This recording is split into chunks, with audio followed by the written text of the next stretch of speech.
तो फ्रेंड्स आज हम डिस्कस करेंगे शेप टूल को। शेप टूल में देखेंगे कि डिफरेंट टाइप की शेप्स कैसे बनाई जाती हैं, शेप्स बेसिकली होती क्या हैं, शेप्स और पाथ का डिफरेंस क्या है। इसके अलावा फिल्ड शेप, फिलिंग एरिया वाले शेप्स कैसे बनती हैं या स्ट्रोक वाली शेप्स कैसे बनती हैं। इसके अलावा स्ट्रोक के डिफरेंट ऑप्शंस होंगे, वो हम एक्सप्लोर करेंगे। फिर इसके साइजेस को स्मॉल या लार्ज कैसे किया जाता है, और उसके अलावा जो पाथ बनाने की अपनी सेटिंग्स होती हैं उसको हम एक्सप्लोर करेंगे। उसके अलावा देखेंगे कि इसके अंदर डिफरेंट टाइप के पॉइंट्स या चीज़ों को किस तरह अच्छी ड्राइंग के लिए, चीज़ों के लिए एक्यूरेटली यूज़ किया जाता है। तो चलते हैं हम अपनी वीडियो की तरफ और डिस्कस करते हैं।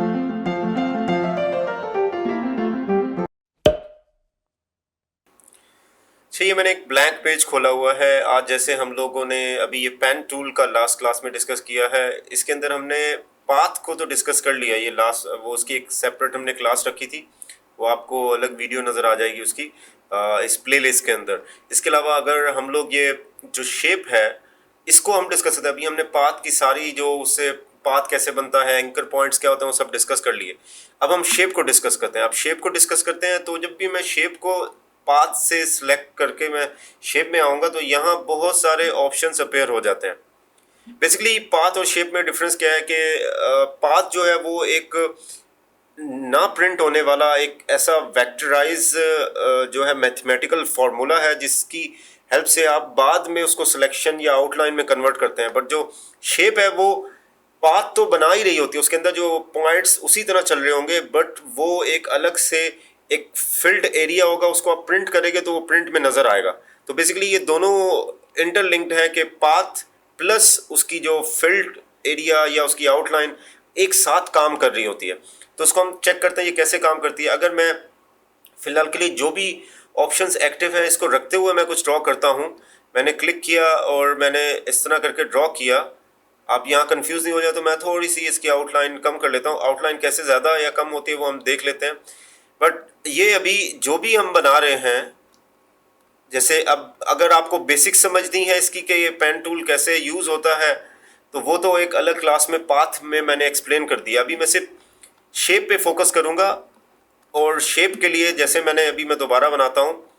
एक जब भी मैं कोई शेप बनाता हूँ तो इसके अंदर यहाँ पे आपने देखा होगा पाथ जो है वो, जैसे मैं भी पाथ भी ड्रॉ करके देखता हूँ। जैसे मैं पाथ लिया, इसको मैंने लिया तो ये सेम लेयर पे रहते हुए इसी बैकग्राउंड लेयर पे बने जा रहा है। ऑल्दो ये पाथ जो है यहाँ लेयर के बाद अलग से आपको यहाँ पाथ मेन्यू में या इधर भी आपको पाथ्स में नज़र आ जाएगा। ये पाथ हमने एक्टिव किया हुआ है यहाँ पे, तो इसको ऑन किया हो तो इसके अंदर ये अवेलेबल रहता है। इसके लिए हम अलग क्लास रखेंगे कि पाथ के पूरी विंडो को हम जो ये है इसको कैसे यूज़ करते हैं। फिलहाल के लिए इस पाथ को मैं डिलीट कर देता हूँ। बट जो मैंने पाथ से शेप में गया तो वो खुद की एक लेयर क्रिएट कर लेता है। अब यहाँ जैसे हर दफ़ा ये कुछ ख़ास पॉइंट्स तक इसकी आउटलाइन थिकनेस करता है, तो ये इसको आप डिफ़ॉल्ट से चेंज कर लिया करें। जब भी मैं इसको बना रहा हूँ, जैसे मैं ये बना रहा हूँ, आप यहाँ देख सकते हैं शेप में उसने एक अलग शेप लाइन क्रिएट कर ली। मैं एक और क्लिक करके एक नया शेप बनाता हूँ, उसने एक और शेप ऐड कर दी। तो ये इसमें अनलिमिटेड लेयर्स खुद से क्रिएट होती रहती हैं। पाथ के अंदर ऐसा नहीं था। पाथ एक दूसरे के साथ एडिशनली बहुत सारे ऐड करके पॉइंट्स बना सकता था। इसके अंदर ऐसा नहीं है। इसके अंदर ऑल्दो हम जब कंबाइंड शेप वगैरह आप जब सेलेक्ट करेंगे तब वो एक लेयर पे रहते हुए डिफरेंट पाथ्स बनाएगा। तो अभी फ़िलहाल के लिए आप जो बेसिक अगर देखेंगे तो इसमें आप देख सकते हैं कि ये हर पाथ के साथ एक अलग लेयर क्रिएट कर रहा है। इसको मैं अभी डिलीट करके इसको डिलीट कर देता हूँ और आपको मैं स्टेप बाय स्टेप सिखाता हूँ कि ये सारे ऑप्शंस को कैसे करना है। उसके लिए इस पहला मुझे सिखाने के लिए मैं ये बाकी जो है ये चीज़ें ज़ीरो वैल्यूज़ में कर लेता हूँ। स्ट्रोक को हम अलग से देखेंगे। अभी हम फिल के अंदर रहते हुए कुछ पढ़ रहे हैं। तो फिल में जो कलर यहाँ पे प्रीव्यू में शो कर रहा है वही यहाँ पे कलर दे रहा है। जैसे मैं अभी इसको लाइट ब्लू कर लूँ, यहाँ पे देख सकते हैं कि यहाँ पे भी कलर चेंज हो गया। आप डायरेक्ट इसको डबल क्लिक करके इस जगह पे भी आप रेड या कुछ और दे सकते हैं। जैसे मैंने इसको रेड कर दिया। अच्छा, जब यहाँ मैं चेंज करूँगा ना रेड, तो इस जगह पे जो पिकर है वहाँ पुराना ही कलर रहेगा, क्योंकि मैंने फिल में जाके उसकी कलर की सेटिंग चेंज कर दी। इसको दोबारा से आप जब कोई कलर यहाँ चेंज करेंगे तो उसके बाद यहाँ कुछ कलर पिकर के अंदर चेंज करने से वो फिल एरिया में चेंज करता है। फिल एरिया में चेंज करने से अब कलर पिकर का कलर चेंज नहीं होता है।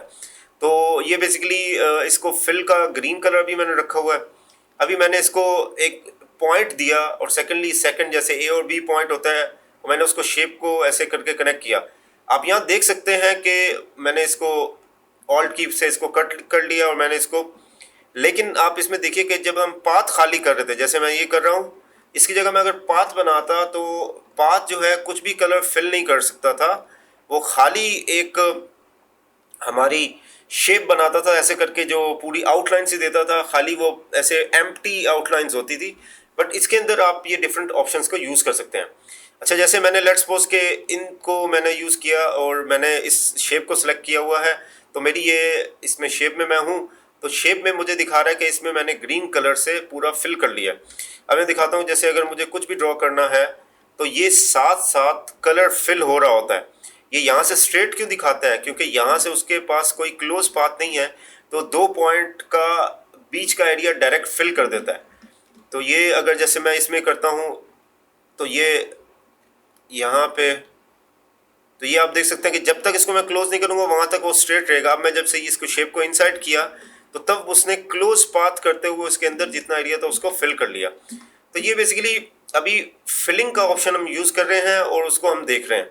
अच्छा, फिल का ऑप्शन जो है बगैर फिल के भी आप जब अगर करेंगे, लेट्स सपोज अगर मैं इसको फिल को ऑफ कर दूं, यहाँ पे आपको अवेलेबल ऑप्शंस होते हैं ये डिफरेंट, फिल को ऑफ करना, फिल के साथ करना, पैटर्न के साथ करना, ग्रेडियंट के साथ करना या पिक्सल बेस करना।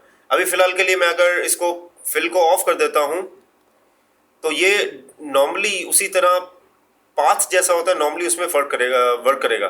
जब इसको मैं दोबारा क्लिक करके इसके कलर को चेंज कर दूंगा, जैसे मैंने यहाँ से कलर चेंज किया, तो आप देख सकते हैं कि उसने पाथ के अंदर कलर को फिल कर दिया।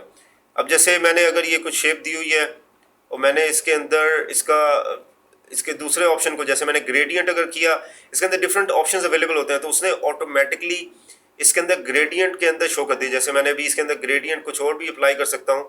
तो अगर आप चाहें तो डायरेक्ट पाथ बनाते हुए भी इन चीज़ों को एक्सेस कर सकते हैं।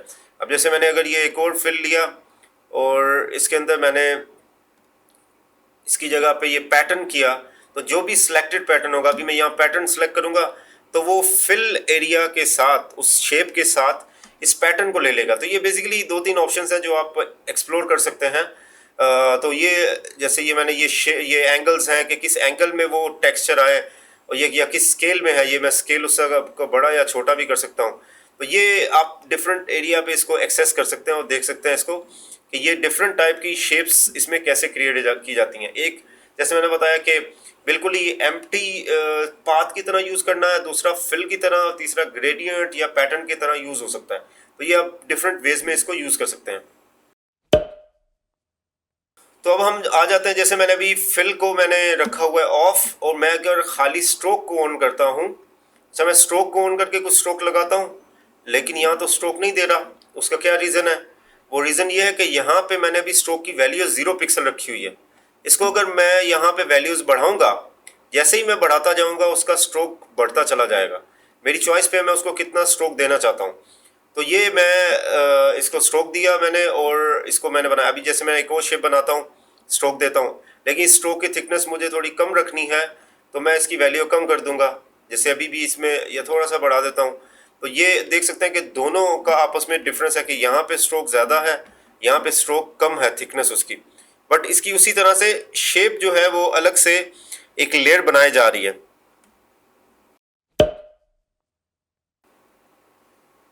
तो मैंने ये एक स्ट्रोक से इसकी शेप बनाई और मैंने इसमें कुछ स्ट्रोक की एडिशनली आउटलाइंस वगैरह इसमें देखें आप, बड़े कंट्रोल रहते हुए इसके अंदर आउटलाइन अपनी मर्ज़ी से थिक या थिन कर सकते हैं।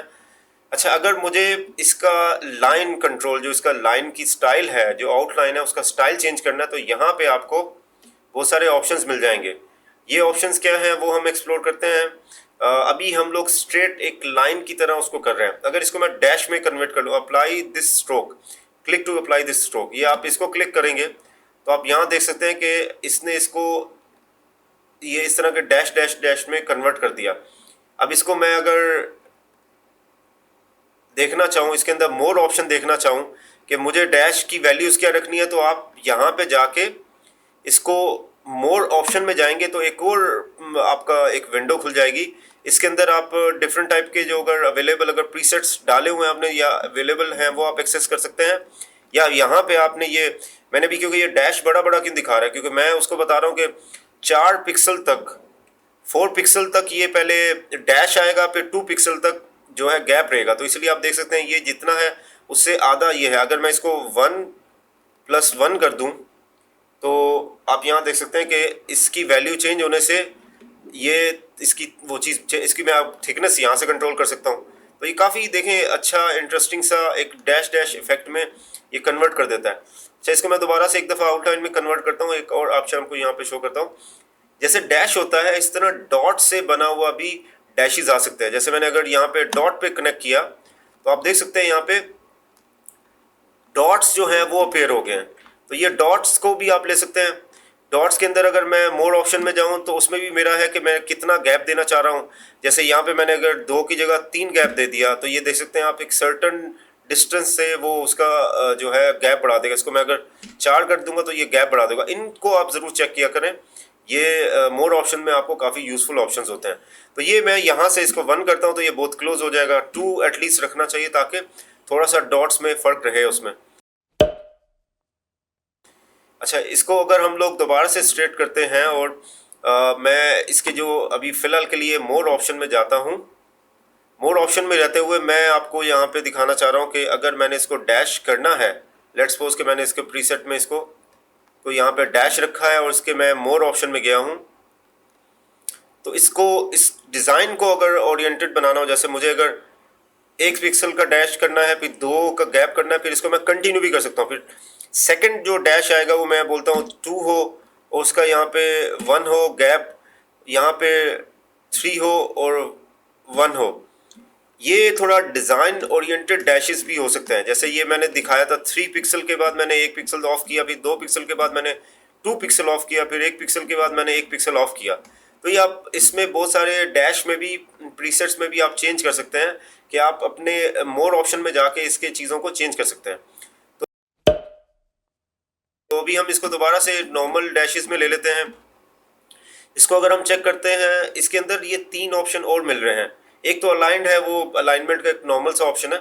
यहाँ पे आपको दिखा रहा है कि अगर मुझे इसके पॉइंट्स को कॉर्नर्स पे कन्वर्ट करना, जैसे मैं अभी इसके थोड़े डिफरेंट 3 कॉर्नर के स्टाइल्स हैं। अगर मैं इसको अभी स्ट्रेट रखा हुआ है तो इसके कॉर्नर के एजेस ऐसे, अगर इसको मैं राउंड कर दूँ जैसे कॉर्नर से, जैसे ये टिप बन के जो एज को कनेक्ट करता है उसको उसने ऐसे आगे से एक एरो की तरह मिलाया हुआ है। अगर इसको मैं चेंज कर दूं तो देखिए आगे से वो राउंड टिप कर देता है। अगर इसको मैं डैश कर दूं तो वो ऊपर से कट कर देता है, जैसे मैंने ये दिखाया आपको, तो ये आगे से कट कर देता है। तो ये डिफरेंट स्टाइल के इसके अंदर आपको कॉर्नर्स मिल जाएंगे। तो ये कॉर्नर्स आप डिफरेंट स्टाइल जो भी आपको चाहिए वो आप कर सकते हैं।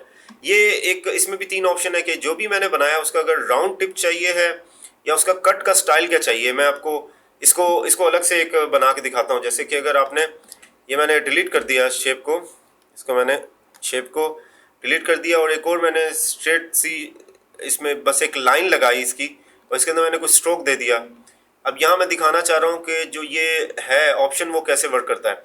अगर यहाँ पे मैंने इसको इस ऑप्शन की जगह पे अगर मैंने सेकंड लिया, जैसे ही मैंने सेकंड लिया तो आप देख सकते हैं वो आगे से राउंडेड शेप हो जाएगी। और अगर इसकी जगह पे मैंने ये आगे से किया तो ये वो जो भी पॉइंट है उससे एक स्टेप 1-2 पिक्सल आगे तक रखते हुए कुछ पिक्सल आगे तक फिलिंग करेगा। जैसे इसमें शो कर रहा है कि एंकर पॉइंट के एंड होने के बाद भी वो थोड़ा सा करेगा। जो भी स्टैंडर्डाइज इसमें होता है वो होता है कि जहाँ एंकर पॉइंट एंड हुआ वो वहाँ तक लेके आता है।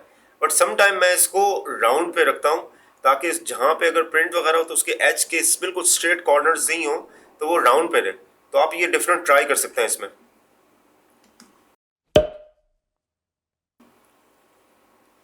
अच्छा, हम अगर इन दोनों ऑप्शन को एक साथ यूज़ करना चाहें तो कैसे होगा। जैसे मैंने अगर कोई शेप बनाई आउटलाइन में, अभी मैं हूँ और मैंने यहाँ पे आउटलाइन का थोड़ा सा दिया हुआ थिकनेस, तो ये तो एक जनरली शेप यूज़ हो रही है। अगर मैं इसके अंदर कुछ कलर फिल करना चाहूँ, यहाँ मैं क्लिक करूँ उसके अंदर कोई भी कलर फिल करूँ, ये कर दूँ, कुछ भी कर दूँ, या इवन मैं यहाँ पे जाके इसके अंदर भी कोई कलर फिल कर दूँ इसमें, तो वो यहाँ पे आएगा तो मैं वो इसमें ऐड हो जाएगा लाइब्रेरी में। तो उसको मैं सेलेक्ट कर सकता हूँ यहाँ पे फिल में जाके। तो आपने देखा कि इन दोनों ऑप्शन को साइमल्टेनियसली यूज़ भी किया जा सकता है और साइमल्टेनियसली ऑफ भी किया जा सकता है। जैसे अगर मैं इसकी यहाँ पे जाके स्ट्रोक 0 कर दूँ तो ये खाली फिल रह जाएगा, स्ट्रोक 0 हो जाएगा। अगर इसको मैंने थिकनेस ज़्यादा रखी हुई है और यहाँ पे जाके इसको ऑफ कर दूँ तो वो स्ट्रोक रहेगा और फिल ऑफ हो जाएगा। या मैं इसको जाके इसके अंदर कोई भी कलर फिल कर दूँ तो वो स्ट्रोक भी रह जाएगा और फिल भी रह जाएगा। तो ये दोनों को आप साइमल्टेनियसली एक साथ यूज कर सकते हैं।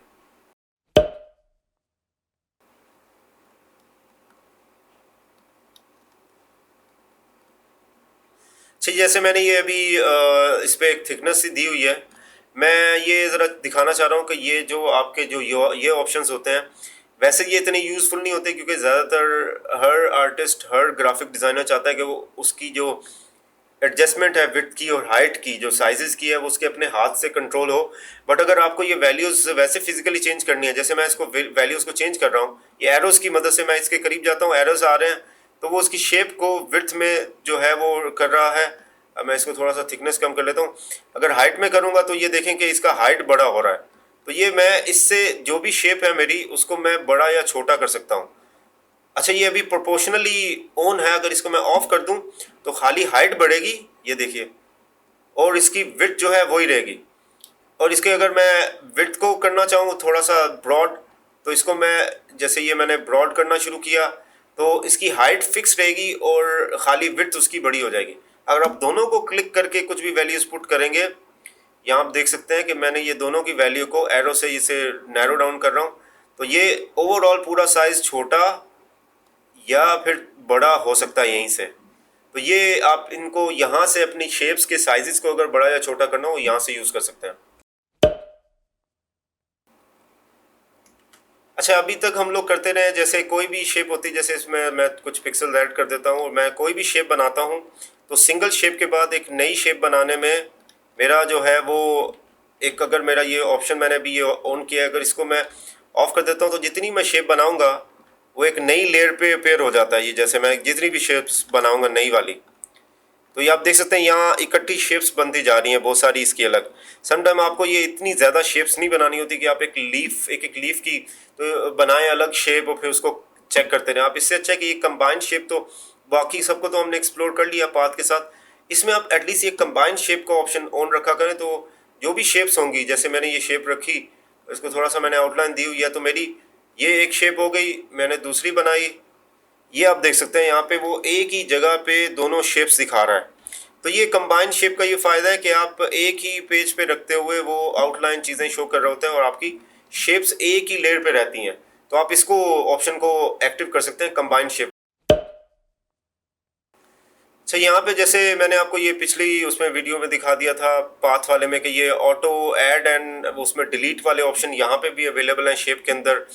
ये होता है कि आप जब इसके ऊपर आते हैं, कर्सर मूव करते हैं, तो ये आपके ऐड पॉइंट आ जाते हैं जिसको आप मूव कर सकते हैं। या फिर इसकी मैं थोड़ी सी थिकनेस कम कर लेता हूँ। या फिर आप लोग जो है इसको, इसी को अगर माइनस करते हैं, ये इसके ऊपर लेके आते हैं, तो एक माइनस साइन आता है पॉइंट्स के ऊपर, इसको आप क्लिक करेंगे तो वो एक एंकर, जो एक पॉइंट्स है एंकर पॉइंट, वो ख़त्म हो जाता है। या फिर आप किसी भी जगह पे ऑल्ट की क्लिक करके इसको अगर शेप करते हैं, तो वो एक कर्वी शेप में, कर्व करके एक अलग शेप में कन्वर्ट कर देता है। तो ये ऑटो होने से ही एक्टिव होता है। इसको मैं ऑफ कर दूं तो इसके ऊपर ये कुछ भी वर्क नहीं करेगा, ना प्लस साइन आएगा ना माइनस साइन आएगा। तो ये आप ऑन रखा करें, इससे आप पॉइंट्स को ऐड कर सकते हैं, लेस कर सकते हैं। अभी मैं इसको लेस करूंगा तो ये बस इसके ऊपर मैं ऐड करूंगा तो ये क्लिक हो जाएगा। अच्छा, इसके अलावा ये एक ऑप्शन है, मैंने ये भी कुछ ड्रॉ किया हुआ है, इसकी लाइन की थिकनेस थोड़ी सी मैं दे देता हूँ। ये है ऑटो अलाइन का, ये मैं इसके लिए जूम कर देता हूँ। अभी ये ऑटो अलाइंड ऑन है, ऑटो अलाइंड का चेक ऑन है यहाँ पे। ये ऑटो अलाइन होता क्या है वो हम चेक कर लेते हैं। जैसे ऑटो अलाइन है ये, अगर आप यहाँ पे इसको देखेंगे तो ये भी चेक ऑन है। ये बेसिकली करता क्या है कि जो इस एंकर पॉइंट से जितने पिक्सल इधर है, ये इतने पिक्सल इधर, ये बिल्कुल सेंटर में एक्यूरेटली चल रहा होता है।